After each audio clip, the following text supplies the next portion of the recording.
Breaking news Jaipur से शुरुआत करते हैं, जहां पर जयपुर में पुलिस मुख्यालय से बड़ी खबर है। कुचामन सिटी में 2 दलित युवकों की हत्या का मामला यह है, जिसमें प्रदेश सरकार ने दोहरे हत्याकांड को गंभीरता से लिया है। डीजीपी उमेश मिश्रा को जल्द कार्रवाई के निर्देश दिए गए हैं। एडीजी क्राइम दिनेश एमएन को कुचामन के लिए रवाना कर दिया गया है। 3 संदिग्धों को हिरासत में ले चुकी है कुचामन सिटी पुलिस। वहीं राणासर गांव के पास 2 युवकों को कुचलकर आपको बताने की हत्या की गई थी। फिलहाल परबतसर के बिदियाद गांव के राजू और चुन्नीलाल की इस दौरान हत्या की गई थी। वारदात में गंभीर रूप से जख्मी युवक कृष्णाराम का इलाज जारी है। आईजी लता मनोज कुमार और एसपी राममूर्ति जोशी फिलहाल कैंप किए हुए हैं।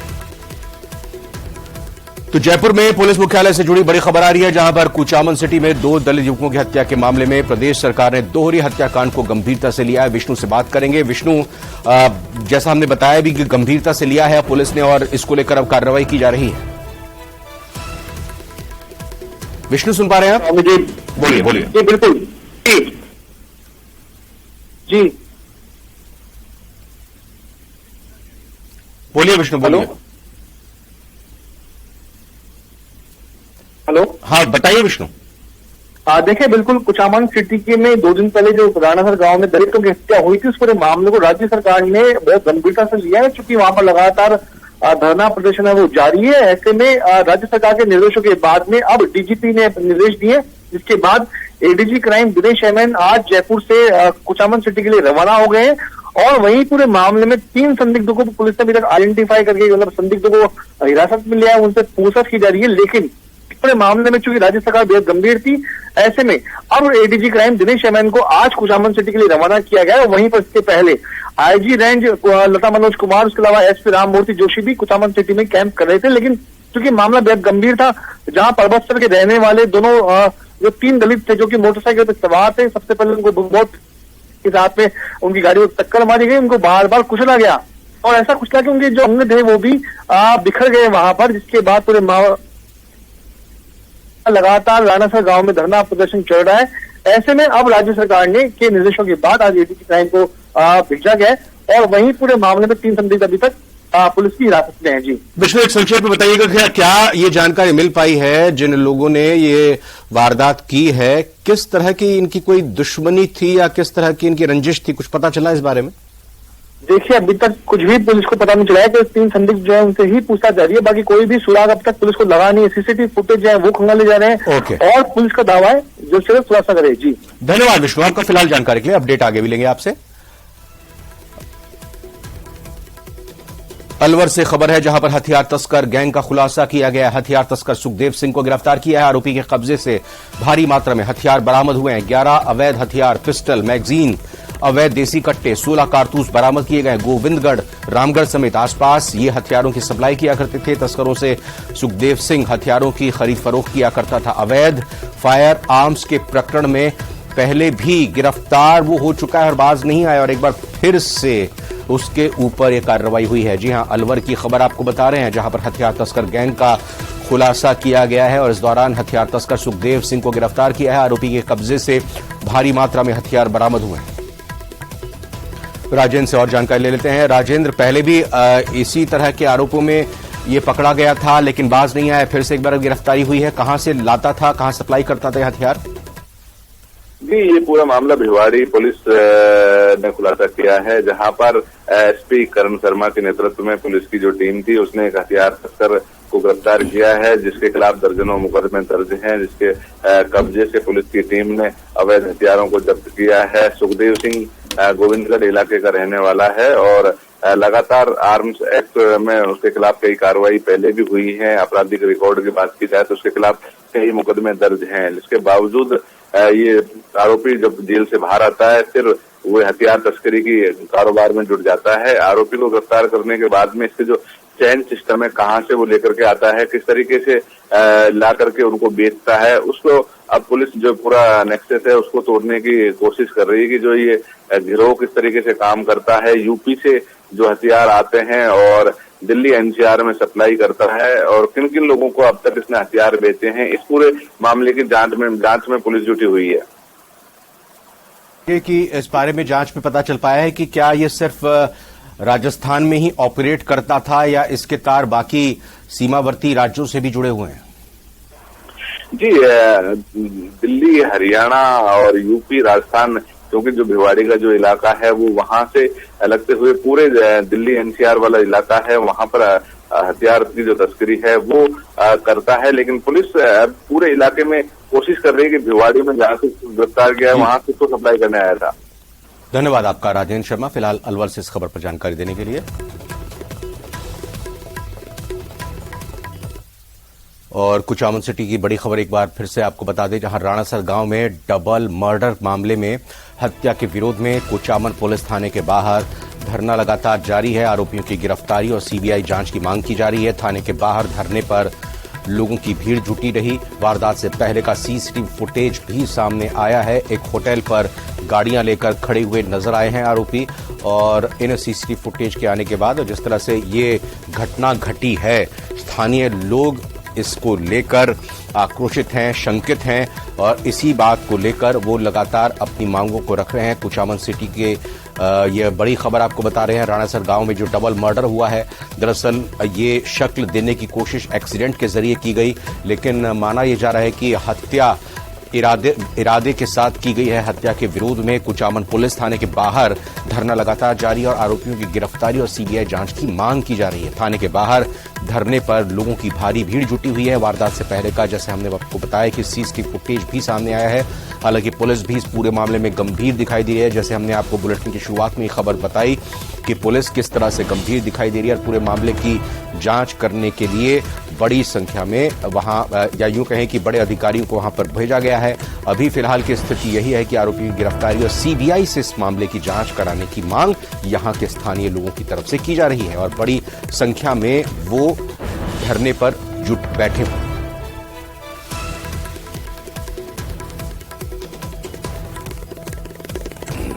महेंद्र बिश्नोई हमारे संवाददाता जुड़ चुके हैं। महेंद्र, फिलहाल क्या स्थिति है, और यहां स्थानीय लोगों तक ये बात पहुंची होगी कि पुलिस के आला अधिकारी लगातार इन्वॉल्व हैं इस मामले में, जो भी हुआ है वारदात के पीछे की सच्चाई उसका पता लगाने के लिए? देखिए, बिल्कुल जो पर बैठे लोग हैं उन्हें इस बात का पता है कि प्रदेश के जो आला अधिकारी है वो भी घटनास्थल पर, धरनास्थल पर पहुंच रहे हैं, और इस घटना को लेकर एक सीसीटीवी फुटेज सामने आया। ये वारदात से थोड़ी देर पहले का है, जब एक होटल पर ये जो आरोपी है वो खड़े थे वाहनों के साथ। 1 दर्जन से अधिक ये आरोपी इस वीडियो में नजर आ रहे हैं, और यही मांग जो धरना देने वाले लोगों की है कि इन सभी आरोपियों को गिरफ्तार किया जाए, साथ ही मामले की सीबीआई से जांच हो और आर्थिक सहायता मृतकों के परिजनों को दी जाए, ये मांग है। और अभी सूचना ये आई कि बीजेपी के जो नेता प्रतिपक्ष है राजेंद्र राठौड़, वो भी धरना स्थल पर पहुंचेंगे, और जो प्रदेश के आला पुलिस अधिकारी है वो भी पहुंचने वाले हैं। कुल मिला के पुलिस इस मामले में एक्शन ले रही है। कुछ लोगों को डिटेन करने की भी सूचना आई है, लेकिन परिवारजनों और धरने पर बैठे लोगों की मांग ये है कि सभी आरोपियों को गिरफ्तार किया जाए। इसी को लेकर ये गतिरोध है और धरना चल रहा है। जी बिल्कुल। और ये जो सीसीटीवी फुटेज सामने आई है, हो सकता है कि गांव वालों तक भी ये पहुंची हो, हालांकि तो पुलिस के जांच के लिए जरूरी है साक्ष्य के तौर पर। कुछ पहचान कर पा रहे हैं स्थानीय ग्रामीण, या फिर परिवार वालों का शक किस पर है? देखिए, इस मामले में पुलिस अभी खुलकर तो कुछ नहीं बता रही है, लेकिन कई लोगों की पहचान हो चुकी है जो फुटेज में नजर आ रहे हैं। इन्हीं लोगों से होटल पर विवाद हुआ था, जिसके बाद जो मृतक है उन्होंने बाइक वापस घुमा ली थी, और थोड़ी दूर जैसे ही वो आगे निकले तो उसके बाद पीछे से बोलेरो और स्कॉर्पियो लेकर ये आरोपी पहुंचे थे और उनकी बाइक को टक्कर मार दी और कुचलकर उनकी हत्या कर दी थी। जो तीसरा युवक घायल है उसका जयपुर में अभी भी इलाज चल रहा है, और मांग भी यही है कि जो सभी आरोपी जो इसमें शामिल थे, जो गाड़ियों में सवार थे, उन सभी को गिरफ्तार किया जाए। कईयों की पहचान पुलिस ने कर भी ली है, और ये भी सूचना आई है कि कुछ जनों को डिटेन भी पुलिस ने किया है। अभी मांग ये है कि सभी को गिरफ्तार किया जाए, इसी को लेकर ये गतिरोध भी चल रहा है। जी महेंद्र, तो जैसा आपने बताया कि ये घटनाक्रम उसी दौरान हुआ, ये जो भी विवाद हुआ ये उसी समय का था, या फिर कोई पुरानी रंजिश या किसी तरह की कोई पुरानी दुश्मनी का शक या आशंका जताई जा रही है परिवार वालों की तरफ से, ग्रामीण की तरफ से? महेंद्र, थोड़ा विस्तार से बताइए, क्योंकि बड़ी खबर है, इसलिए हम चाहते हैं कि आप इसमें डिटेल में जानकारी दें। देखिए, पुलिस ने अभी कई चीजों को स्पष्ट नहीं किया है। पुलिस अपने अनुसंधान में इस बात को रख रही है, दोनों ही आशंकाओं पर पुलिस काम कर रही है, लेकिन मोटे तौर पर यह सामने है कि जो ये मेला देखने के लिए जो मृतक गए थे, वहीं पर विवाद होने की आशंका, और उसके बाद ही सारी चीजें हुई, जिसके चलते होटल पर वो युवक आकर खड़े हो गए थे, इनका इंतजार कर रहे थे, और इसी के चलते उन लड़कों ने, जो मृतक है, बाइक भी वापस घुमा ली थी ताकि इस विवाद से बचा जा सके, क्योंकि वो 15 के आसपास लोग थे। विवाद से बचने के लिए ही वो वापस निकले थे, लेकिन ये लोग उनके पीछे वापस आ गए और उसी के बाद ये सारा घटनाक्रम हुआ, जिसमें बिल्कुल नजर बनाए रखें, इसकी डेवलपमेंट आपसे लगातार लेते रहेंगे खबर से जुड़ी हुई। फिलहाल आपका शुक्रिया। टोंक से बड़ी खबर का रुख करते हैं, जहां पर संत सियाराम दास बाबा की हत्या पर आक्रोश देखने को मिल रहा है। बाबा की हत्या के आक्रोश में डिग्गी कस्बा बंद है। पुलिस अधीक्षक राजर्षि राज वर्मा डिग्गी पहुंचे हैं। पुलिस अधिकारियों के साथ घटनास्थल का जायजा लिया। एएसपी पुष्पेंद्र सिंह, सीओ सुशील मान ने इसकी जानकारी दी है। तो टोंक से ये बड़ी खबर आपको बता रहे हैं, संत सियाराम दास बाबा की हत्या पर आक्रोश लगातार देखने को मिल रहा है। बाबा की हत्या के आक्रोश में डिग्गी कस्बा बंद रखा गया है। पुलिस अधीक्षक राजर्षि राज वर्मा यहां डिग्गी पहुंचे हैं। पुलिस अधिकारियों के साथ घटनास्थल का जायजा लिया गया है। एएसपी पुष्पेंद्र सिंह, सीओ सुशील मान ने इस संबंध में जानकारी दी है।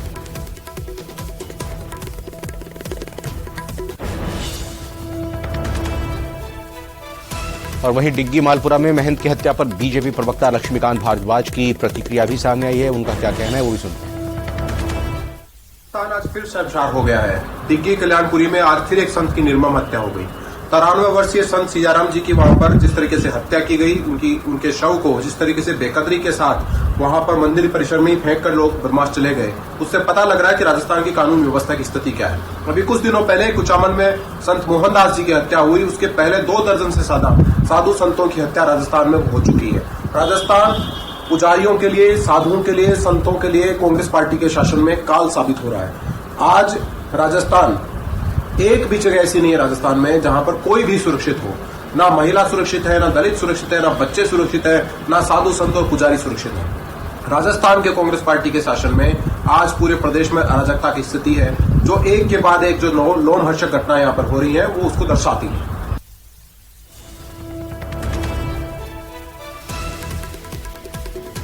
और टोंक के डिग्गी में महंत की हत्या के मामले में बीजेपी सांसद सुखबीर सिंह जौनापुरिया का भी बयान आया। उन्होंने कहा है कि प्रशासन सिर्फ सरकार के प्रचार प्रसार में लगा हुआ है। जौनापुरिया ने महंत की हत्या की निंदा की है। सरकार होश में आए और प्रशासन को काम करने दें, ये बात भी उन्होंने कही है।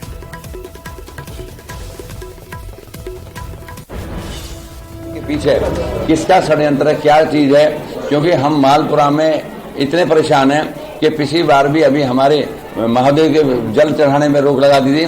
प्रशासन को काम करने को तैयार नहीं है। प्रशासन सिर्फ और सिर्फ सरकार के प्रचार प्रसार में लगा हुआ है। आज हमारे टोटल काम भी बंद हो गए और जिस हिसाब की हत्याएं हो रही हैं, मैं समझता हूँ जितनी घोर निंदा की जाए उतनी कम है।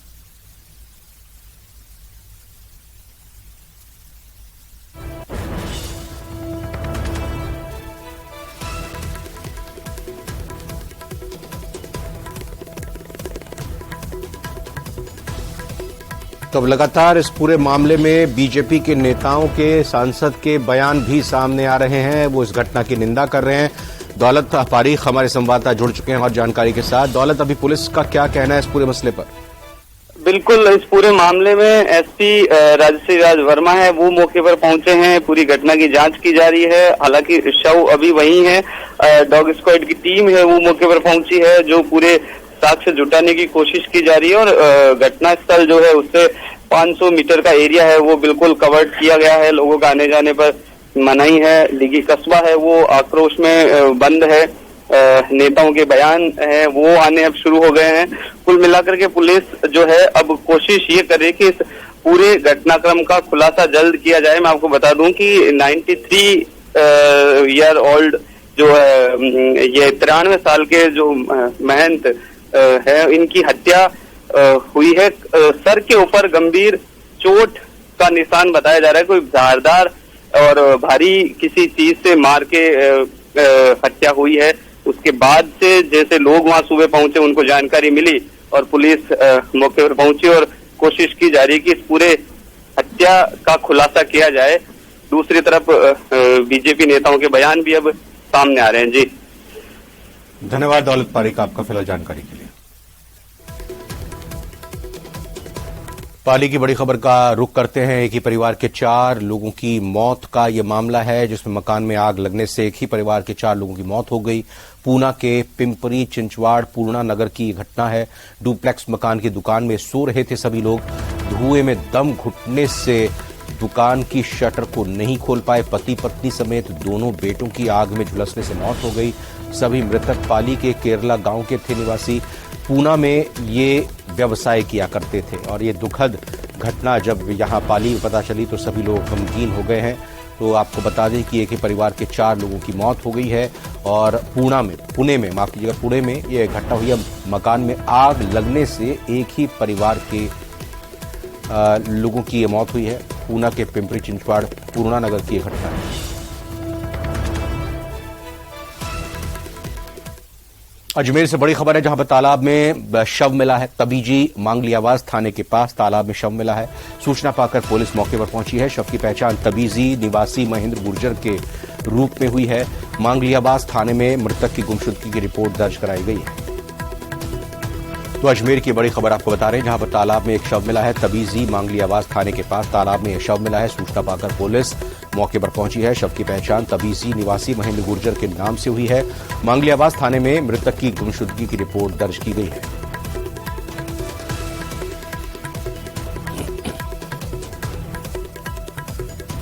जयपुर से खबर है, जहां पर पुलिस कांस्टेबल ने खुदकुशी कर लिया। बनीपार थाने के पुलिस कांस्टेबल ने खुदकुशी की है। राजावास स्थित घर पर देर रात फंदा लगाकर खुदकुशी की है। मंगलचंद सैनी मृतक का नाम बताया जा रहा है। कांस्टेबल जो है जिन्होंने ये खुदकुशी की है, तो कारण क्या है फिलहाल ये नहीं पता चल पाया है। लेकिन न सिर्फ परिवार में बल्कि जो पुलिस महकमा है उसमें भी गम है। और चूंकि जयपुर से हम आपको ये बता रहे हैं खबर, पुलिस कांस्टेबल ने जिस तरह से खुदकुशी की है, कोई समझ नहीं पा रहा कि आखिर किन हालातों में ये खुदकुशी की गई है। बनीपार थाने के पुलिस कांस्टेबल ने ये कदम उठाया है। राजावास स्थित घर पर देर रात फंदा लगाकर उन्होंने खुदकुशी की है। मंगलचंद सैनी कांस्टेबल का नाम बताया जा रहा है।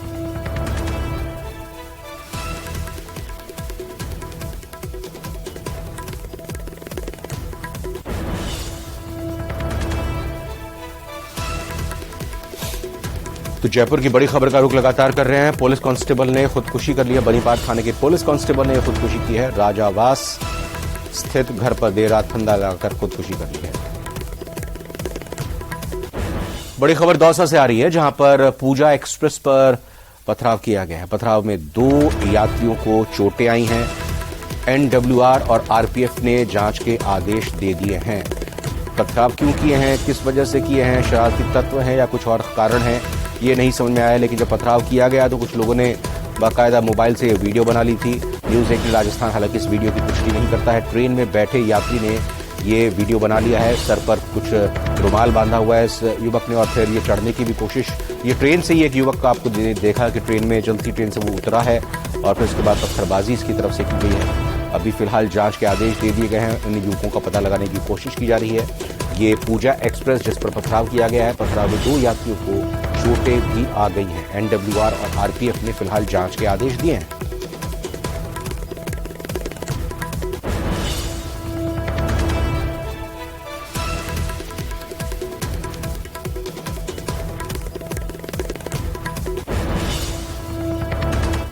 कोटा में कोचिंग स्टूडेंट सुसाइड के बढ़ते मामलों के बीच एक छात्र के लापता होने से हड़कंप मच गया। छात्र यूपी का रहने वाला था और कोटा में रहकर मेडिकल की तैयारी कर रहा था।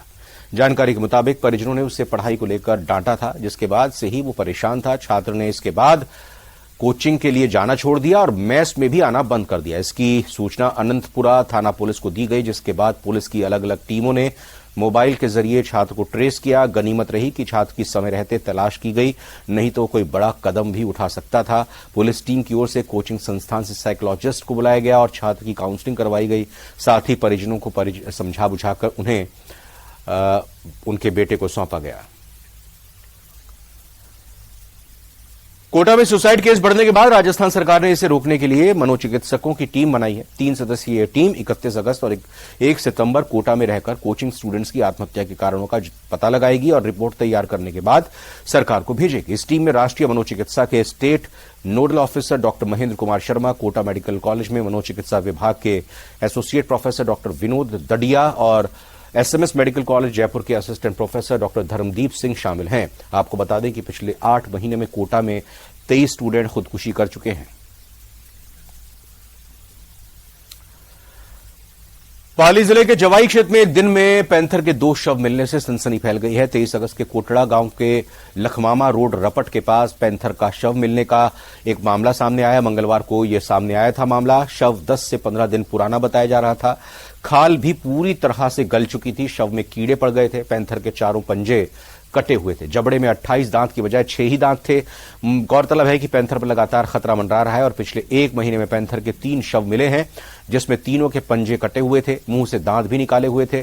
30 जुलाई को रायपुर उपखंड के सेंदड़ा में मृत पैंथर मिला। वहीं 23 अगस्त को बेड़ा से कुमटिया की सड़क पर 3 साल के पैंथर का शव मिला। तो 24 अगस्त को कोटड़ा लखमावा रोड पर 2 वर्षीय मादा पैंथर का भी शव मिला है। फिलहाल इस बुलेटिन में इतना ही। एक ब्रेक का वक्त है।